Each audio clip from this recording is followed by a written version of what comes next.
Ek het my lewe lang deure oopgehou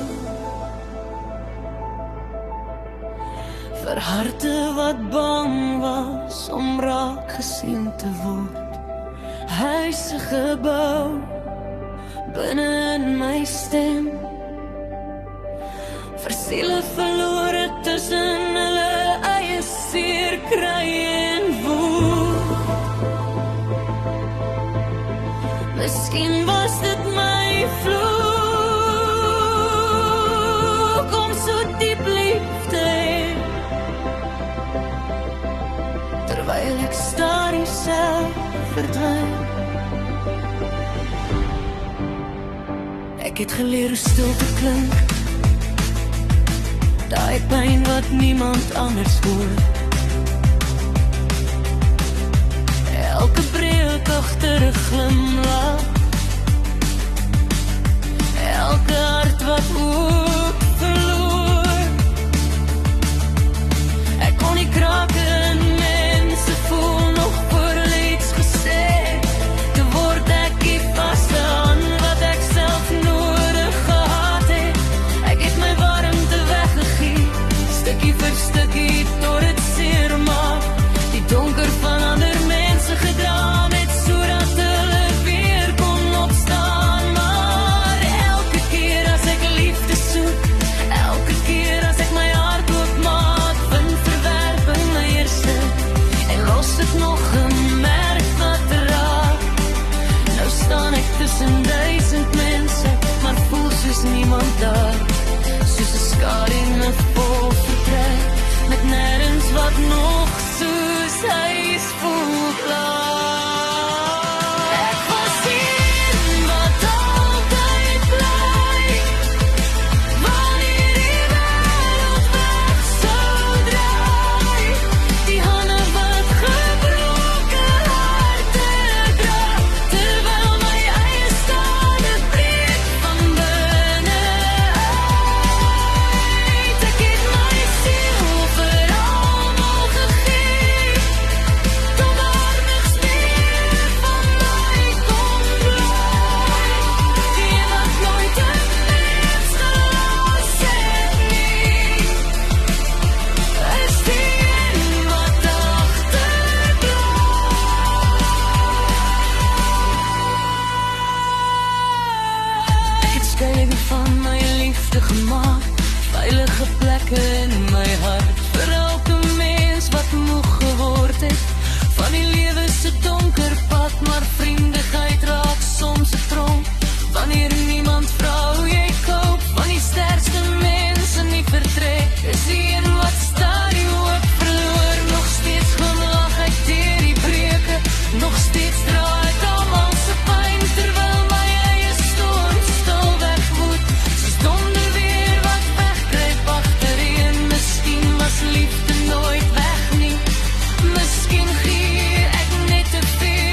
Ek het my lewe lank deure oopgehou.